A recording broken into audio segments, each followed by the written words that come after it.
So yun po mga kadabarkads, mga kabiyaya, isang mabiyayang araw po sa ating lahat. So ito no, ABS-CBN, may patama sa EAT. Mukhang hindi pa rin nakakamove to sa suspension no? At may patama sa parating na kalye-serye ulit ng TVJ ng EAT sa TV5. So bago natin ito simulan, syempre huwag niyo mong kalimutan na mag-like, share, comment, and subscribe sa ating YouTube channel at pakipindot na lang din po yung bell button para lagi tayo updated sa ating mga video araw-araw. Matawa. So yung mga kadabarkads, ito may isa pong page ng ABS-CBN Certified Kapamilya na nagsasama po ng sama ng loob. Naglalabas ng sama ng loob. Hindi nagsasama ng sama ng loob. No, naglalabas ng sama ng loob sa TVJ. Alam niyo, ito lang nakakatawa lang isipin mga kadabarkads na MTRCB po ang suspension sa kanila, pero sa EAT po sila nagagalit. Hello? Di ko alam bakit ganun. Kaya ko, anak ng tinapa kayo. MTRCB ang sa inyo, ang nag-suspension. Bakit? Utos ba ng EAT yun? Di ba hindi naman? Bakit pinag-iinitan yung EAT? Sa kadahilanan, sobra na nga po kasi ang inggit nyo sa inyong katawan lagi sa EAT. Lagi na lang ang taas ng inggit nyo sa kanila. Dahil mapanoon at ngayon ay hindi nyo pa rin malagpas-lagpasan ang EAT. Hindi nyo pa rin malagpas-lagpasan or mapatumba ang TVJ. Biruin nyo, tinatalo kayo ng generic na Itbulaga. Totoo sa ABS-CBN, yung It's Showtime, no? Natatalo nilang fake bulaga, ang generic na Itbulaga dahil sa kanilang views sa mga social media platform nila. Pero pagdating sa ratings, nga pa rin sila. Tapos nasuspindi pa. Ang balita ko, yung mga host sa It's Showtime ay tatanggalin. Ay hindi pala, papalitan muna, pangsamantala. At isa nga po doon, sila Melay at Luis Manzano. So, ibig sabihin, tuloy-tuloy pa rin po ang sahod ng mga staff dyan. So, asa na po yung sinasabi nyo na nakawawa naman? O, Senator Bong Revilla, asa na yung sinasabi nyo nakawawa naman yung mga staff mawawalan ng sahod? Sa loob ng 12 days. O, nakagawa pa rin sila ng paraan O, yun naman pala, may paraan bakit todo iyakan kayo sa social media? Tapos ang malapit pa dito, wala daw silang budget sa loob ng 12 days na no work, no pay. Wala silang pangpasahod sa staff nila, pero may pang ABS-CBN bull sila. Magkano ginastos? Milyon din yun. Magkano yung pasahod ng mga empleyado? Hindi aabutin ng 1 milyon yan. Kaya talagang sabi ko, ano ba naman itong mga utak ng mga to? So bago natin basahin itong tawag dito, itong ano ba to? Ano ba yun? Bago natin basahin itong may papanood po ako sa inyo. May papanood po ako sa inyo na na video. Na kung saan ay medyo naging alert na nga po si Bossing Vic Soto. Dahil dito sa sinabi ni tatay. Alam niyo, dito sa sinabi ni tatay na to, tutusin, wala naman talagang masama dito, no? Ngayon, kinakalat na naman ng mga supporters ng kabilang panig ng mga sup-sup daliri, hanggang ngayon hindi pa rin po nakaka-move on sa kanilang suspension. Sarap ulit-ulitin, suspension. Sarado. 12 days. Suspension. No? So dito, hinanapan na naman nila ng butas ang ATVJ. O dapat daw ipasuspension na naman dahil bastos daw yung matanda. Bastos daw yung si tatay yung naging contestant sa sugod bahay. No, naging bastos daw, dapat daw bigyan daw to ng suspension. So ito po yung video, panoorin nyo. So ito po yung video mga kadabarkads. So dito kasi ito yung sinasabi ng mga sub daliri followers na dapat daw ay mapatawan daw ng suspension ng EAT. Dahil daw sa sinabi ng contestant. Alalahanin nyo ang kasalanan, ang halimbawa ng mga sasabihin na bastos ng isang contestant, hindi po yan kasalanan ng production or ng EAT. Hindi po kasalanan ng mga host yan ha. Ika nga ni Bong Revilla nyo, ika nga ni Bong Revilla, di ba? Ang kasalanan ni Juan na hindi man may kasalanan ni Pedro. So paano magiging kasalanan ng host ng mga ng EAT itong ginawa ni tatay? Saka ito itong mga salitaan na to, normal na yan sa mga matatanda. Normal na po yan sa mga may edad nila, sa mga lolo't lola. Alam naman natin kung gaano yung mag-joke yung mga yan. Naririnig talaga natin na yung mga joke nila is ganito. Ganitong klase yung mga joke nila. So tayo, dahil kayo na mga sup daliri followers, napaka-perfecto nyong tao na hindi kayo nagkakaroon ng kasalanan sa talang buhay nyo, kung makapanghusga kayo, wagas. Pero hindi nyo naisip na mas makasalanan pa kayo kaysa dun sa inuhusgahan nyo. So ito yung video, panoorin natin ha. Wala. Yan. Malakas pa naman. Wala pa naman sakit-sakit. Bakit ba lagi nakahiga si ate? Gusto mo yung pumatong? Uy! Hindi. Marami kasi sa kanila. Mga tao talaga pa nagkakaiba. Sila kasi nakakatamad na magpapangon. Hindi, sila kasi ang negosyo pala ni Kuya dati, meron silang yung pautangan. Si Raul din si tatay yun. Utang sa kanila, papatungan pa ba natin to? O wag na. Oo, yung percent. Kung magbabayad ka agad, hindi na papatungan. Okay. Pero kung matagal ang bayad, may papatong tayo dyan. Papatungan natin yan. Salamat ko rin. Halika na, uwi na tayo, Kuya. Tanong-tanong ko pa Ay. Bossing kasi, tinanong-tanong mo pa bossing Regalo si Mang Ador. Mang Ador! Huwag kayo mag-alala. Ako na naman ang matitirahin dyan. Huwag na raw. Labi, bigyan na regalo. Narinig niyo si Labe? Sino yun? Si Enyo Master ba yun? Huwag kayo mag-alala. Ako lang naman yung titirahin dyan. Narinig niyo ba yun? Narinig niyo? Huwag kayo mag-alala. Ako naman yung titirahin dyan. Sino yun? Si Bossing Big Soto ba nagsabi nun? O si Enyo Master? Parang si Enyo, boses na Enyo Master, no? Na huwag kayo mag-alala, ako yung titirahin dyan. Si Raul din si tatay Alam niyo yung mga ganitong biro ng mga matatanda, mga tatay, mga nanay, lolo't lola, normal na to Yung mga ganito may pagka green joke, no? Yung mga dyan, alam mo yung mga lolo't lola natin kapag nakikipagbiruan sa atin yan, may mga ganyan talagang banat yan Kaso itong mga inayupak na to, na sup daliri followers, akala mo kung sino? Akala mo walang hindi nila dito, alam mo hindi sila nagkakasala. Oo, perfecto kayo, no? Palibasa, Diyos nyo, kabayo Ang hirap ng gano'n, no? Yung Diyos nyo, kabayo. Wala kayong pakialam sa tunay na Diyos, basta ang Diyos nyo, kabayo. Alalahanin nyo, ang kabayo ay kapatid ng satanismo. At ang kabayo, yun yung mga logo ng logo yan ng Illuminati. Nasa Illuminati picture yan. Baka hindi nyo lang alam. Kaya ang kabayo, hindi nyo dapat ginudiyos yan. Dahil kung may Diyos dito, yung nasa taas lang, wala nang iba. Kaso kung yung ginudiyos nyo dyan, yung kabayo, naku po. Wag naman sana, no? So tuloy natin video. Ador, wag na.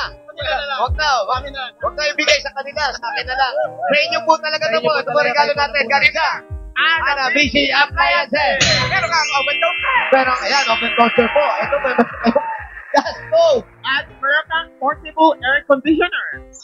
Oh. Okay yun ah. Busy ka partner ng mga practical. Okay daw ba? Okay yun ha. Busy ka partner ng mga practical na namin for 35 years. Subok na yan eh. Bossing! Sir, dadagdagan pa po natin yan ng 5,000 pesos. Galing pa po ito sa BND! Katropa, enjoy free 22 pesos load pag nag-load ka ng 200 pesos. Kaya dali, mag-load na ng promo load sa Suking Tindahan, Smart App o Maya App. Dagdagan pa po natin yan. At ano galing naman ito sa Pundisol! Para sa katitin sa balat o problema sa balat tulad ng punjay, ipundisol mo! Ang daming ano nila, sponsor, no? at another 5,000 pa rin po. Nako, plus grocery items. Oh, marami nagsasabi, wala na daw sponsor ang E80. Ano yan? Ang dami ah. Yan oh, ang daming sponsor oh. Condition, Pure Gold, ano yung dilaw? Ano yung dilaw guys? Ito po, meron po 5,000 ulit. At ipak galing sa Hanabishi ito, Mr. Donut. is nakatutuwang Ang dami pala nilang mga ano, mga tag dito. Oh, Mr. Donut, ano pa? po. Kaya, congratulations po. Ba't sinasabi nung sup-sup daliri, wala na daw ano? Maraming salamat. Malaking tulong sa amin. Okay. At ako, ito po. Ang pinakahihiling niyo po sa lahat. Halika. Ito po, yung payong po na para sa inyo. Ay! Meron na? Wow! Wow, ganda nung payong ni Mayor Jose. Hindi po ako nangangampanya. Hindi. Hindi po sa inyo. Hindi. Nangangampanya. Nanlalambing lang.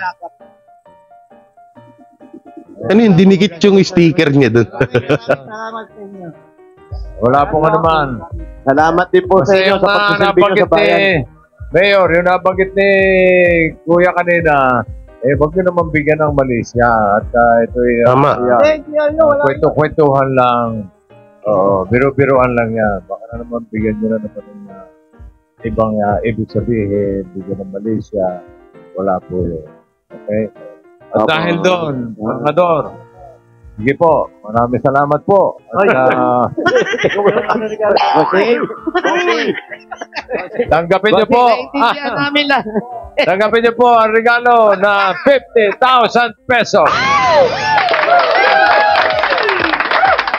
50,000 pesos oh. 10,000, 20,000, 30,000, 40,000.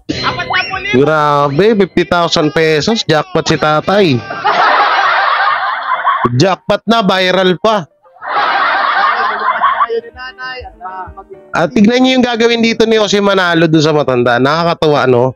Dapat ganito yung matutunan ng generic Nate Bulaga, lalo na si Buboy Bilar. Pagdating ng October 2025, dun yung pagbintangan. Huwag po kayo. Bawal mag-husga. Huwag kayo nang-husga. Hindi po ako nang... Oo, kayo manghusga. Sa likod ng balota, ha? Sa likod ng balota. Ayan, tingnan nyo. Madali lang po. Si nanay kasi kanina pa namin nakikita dito. Sabi namin naiinitan. Ano po pangalan nyo?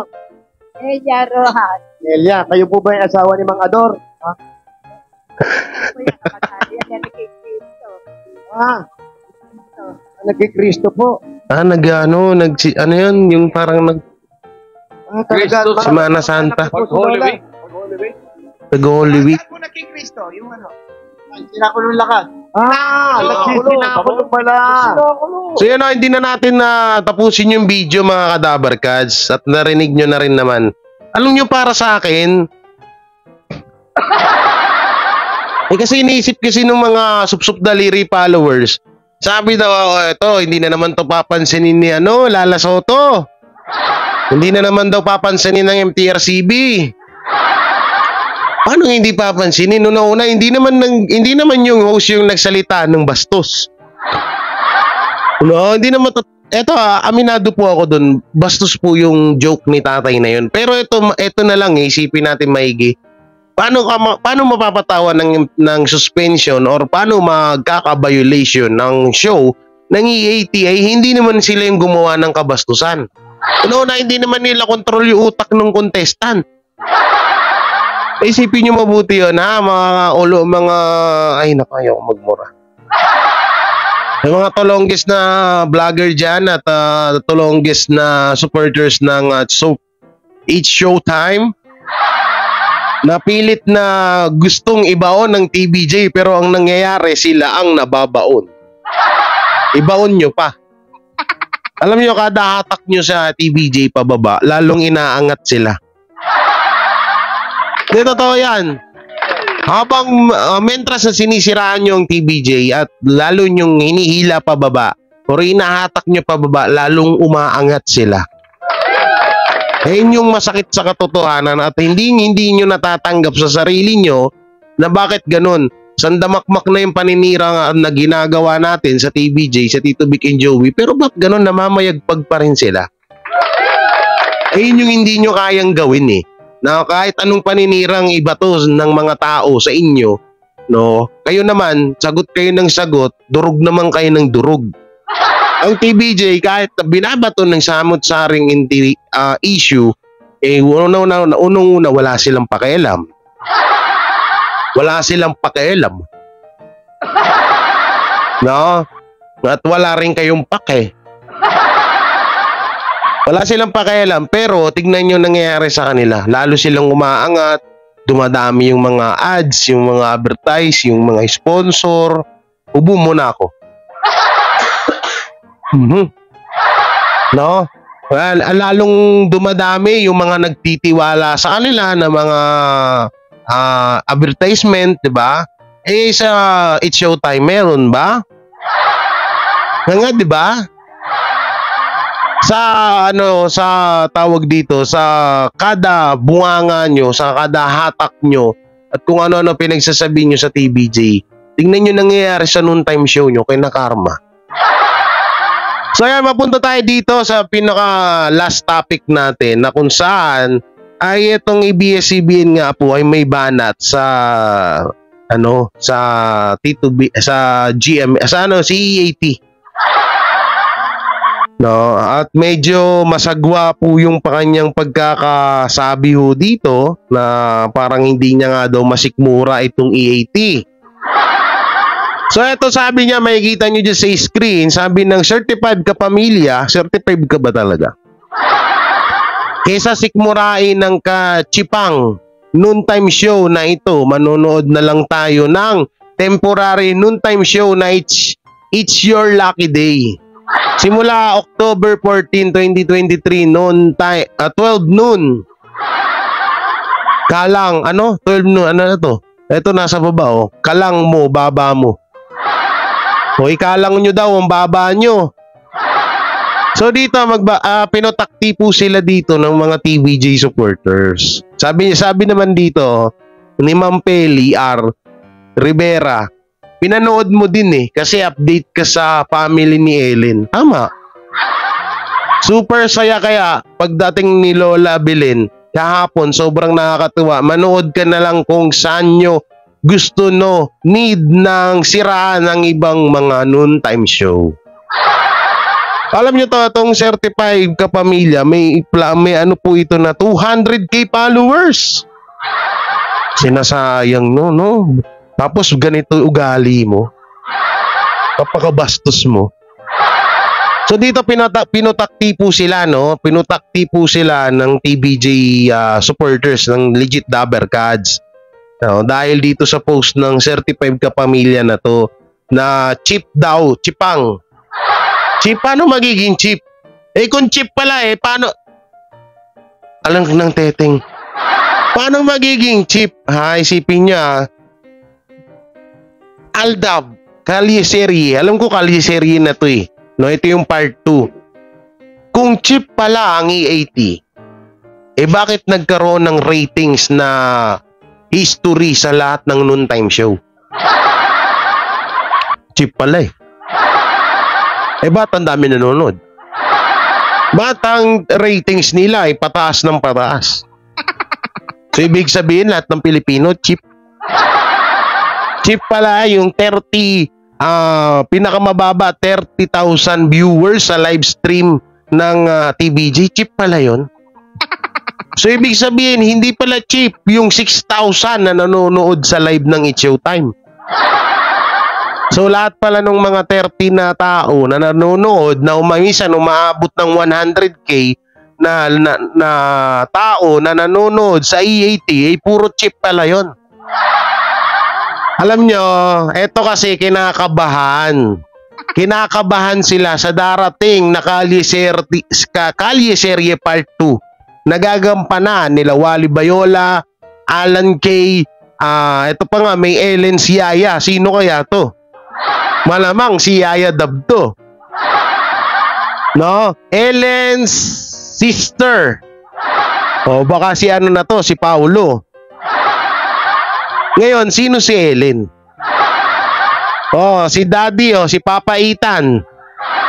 Tapos meron pang isang picture wait lang. Nasaan pa isang picture? Ellen's great grandmother. Oh, kita mo, may lola pa. Hindi kaya si ano to? Jimmy Santos and Ruby Rodriguez.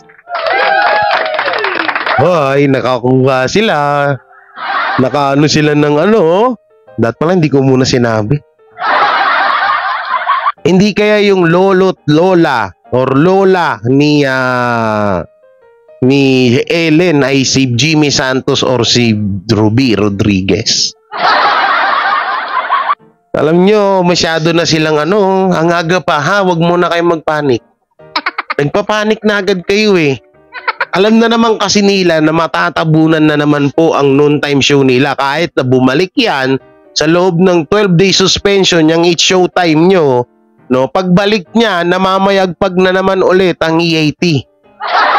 Yan ang tanggapin nyo, yan ang isampal nyo sa pagmumukhaan yung mga hinayupak kayo. Huwigil ako sa inyo. No? Hindi nyo kasi matanggap-tanggap eh. Ha? Sabihin nyo na lang kasi naiinggit kayo. Sinisiraan nyo po eh. No? Biruin mo ha.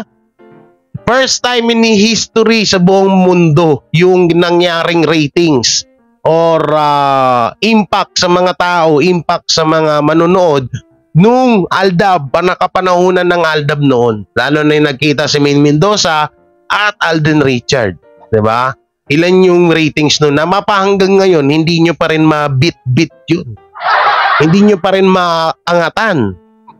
Eh kahit nga ngayon yung normal lang na ratings, hindi nyo maangatan eh. Kaya kayo, gigil na gigil kayo mga sup-sup daliri followers kayo, gigil na gigil kayo sa Tito Vic and Joey. Ngayon, na maglalabas na naman ng panibagong Kalye Serye, na kaya ngayon, todo ano kayo, todo supla kayo, todo harang kayo. Ano sabi niya? Sabi niya, kaysa daw manood. Oh, sabi niya, kesa sikmurain ang kachipang noontime show na ito, manonood na lang ako ng temporary. Eh ditong ka, wala kaming pakialam. At wala kaming pake. Katawa lang yung kabubuhan ng It's Showtime followers, no? No? Ang hirap kasi sa inyo, Diyos nyo, kabayo eh.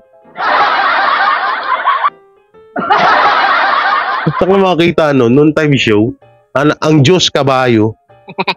Mga tao, gino-Diyos yung kabayo. Ulit-ulitin ko yan. Wala akong pakialam sa inyo. Tinatarantado nyo ang TBJ, tarantaduhin ko rin na rin kayo. Bobo ah. Chipan, kaya pala, sa sobrang cheap, ang taas ng ratings. So kayo pala, hindi kayo cheap. Kaya pala ang baba ng ratings nyo. So ibig sabihin, mababa pala yung standard ng quality ng panonood ng mga Pilipino dahil mas tuloy-tuloy ang pagsuporta ng mga Pilipino sa Tito Vic and Joey kaysa dyan sa It's Showtime nyo. So mga Kadabarkads, hanggang dito na lang yung video natin. Anong may bibigay nyo na komento dito sa mga video na napag-usapan natin ngayon at na-topic natin dito sa video. Siyempre, don't forget to like, share, comment, and subscribe sa ating YouTube channel at pakipindot na lang din po yung bell button para lagi tayo updated sa ating mga video araw-araw. So ingat po kayo palagi and God bless and peace. No, medyo na high blood lang tayo ng konti. So bye-bye.